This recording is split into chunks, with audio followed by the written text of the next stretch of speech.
Baharudin Yusuf Habibie atau B.J. Habibie adalah Presiden ketiga Republik Indonesia yang menjabat sejak 21 Mei 1998 hingga 20 Oktober 1999. Beliau lahir di Parepare, Sulawesi Selatan pada 25 Juni 1936. Pada tahun 1954, Habibie berkuliah di Fakultas Teknik Universitas Indonesia Bandung atau sekarang dikenal dengan ITB. Ia lalu melanjutkan studi teknik penerbangan, spesialisasi konstruksi pesawat terbang di RWTH Aachen, Jerman Barat. Habibie dikenal sebagai seorang profesor dan ilmuwan dalam teknologi aviasi internasional dan satu-satunya presiden Indonesia berlatar belakang teknokrat. Selama masa hidupnya, ia selalu mengimplementasikan nilai-nilai berakhlak. Mari kita simak satu persatu. Nilai yang pertama, berorientasi pelayanan. Digambarkan dengan B.J. Habibie meninggalkan pekerjaannya di Jerman dan kembali ke Indonesia untuk menjabat sebagai Menteri Negara Riset dan Teknologi. Kemudian, ketika menjabat sebagai Presiden, beliau memperlakukan beberapa kebijakan, seperti kebebasan pers, pemilu yang bebas dan demokratis, serta otonomi daerah.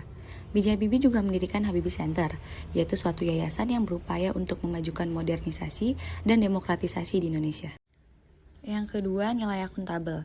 Bapak B.J. Habibie dikenal akan tanggung jawab dan integritas yang beliau miliki. Beliau adalah tokoh yang membangun landasan pemberantasan korupsi di Indonesia. Dapat dilihat dengan lahirnya Undang-Undang Nomor 28 Tahun 1999 tentang negara yang bersih dari korupsi, kolusi, dan nepotisme, dan Undang-Undang Nomor 31 Tahun 1999 tentang pemberantasan tindak pidana korupsi. Kompeten. Almarhum B.J. Habibie merupakan sosok pemimpin yang sangat berkompeten. Beliau memiliki gaya kepemimpinan change-oriented, di mana beliau dapat mengutamakan pemahaman lingkungan dan memiliki kemampuan beradaptasi, sehingga pemimpin layaknya beliau dapat mengembangkan strategi inovatif dalam meningkatkan kompetensi organisasi.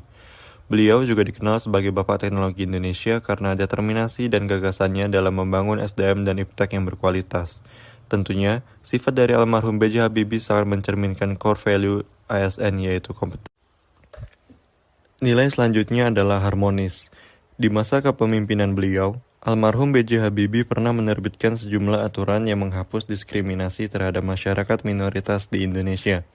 Lewat impres yang dikeluarkan almarhum B.J. Habibie, seluruh warga negara Indonesia memiliki kesempatan kerja dan penentuan gaji atau penghasilan yang sama, termasuk masyarakat dari etnis Tionghoa. Selain itu, B.J. Habibie merupakan salah satu tokoh yang membangun pembangunan Masjid Lauze yang berada di kawasan Pecinan, Jakarta. Loyalitas B.J. Habibie kepada Indonesia sudah ditunjukkan secara jelas dengan sikapnya.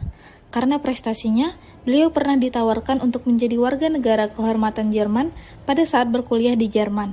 Namun dengan tegas beliau menolak penawaran tersebut. Beliau pernah berkata, "Sekalipun aku menjadi warga negara Jerman, kalau suatu saat tanah airku memanggil, maka paspor Jerman akan saya robek dan akan pulang ke Indonesia." Popularitasnya di luar negeri sebagai engineering pesawat terbang tidak membuatnya lupa pada tanah kelahirannya.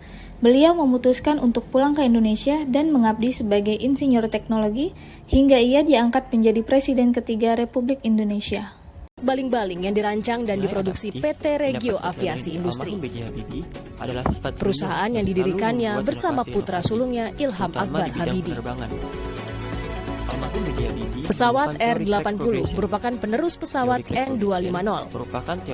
Dilengkapi teknologi terbaru super canggih serta tingkat keamanan tinggi, berdaya angkut 80 hingga 90 penumpang. Menurut Habibie, pesawat R-80 efektif dan efisien jadi penghubung seluruh pulau di tanah air.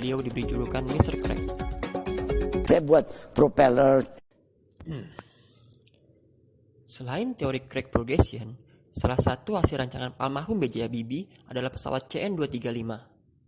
Pesawat CN-235 merupakan pesawat hasil kerjasama antara IPTN dengan perusahaan pesawat terbang asal Spanyol yaitu CASA. Salah satu keunggulan pesawat CN-235 adalah pesawat ini dirancang untuk bisa lepas landas dan mendarat di landasan pendek, sehingga mampu take off dan landing di landasan pacu non-aspal. Pesawat CN-235 ini merupakan bentuk nilai kolaboratif yang dapat kita teladani dari almarhum B.J. Habibie. Sekian, terima kasih.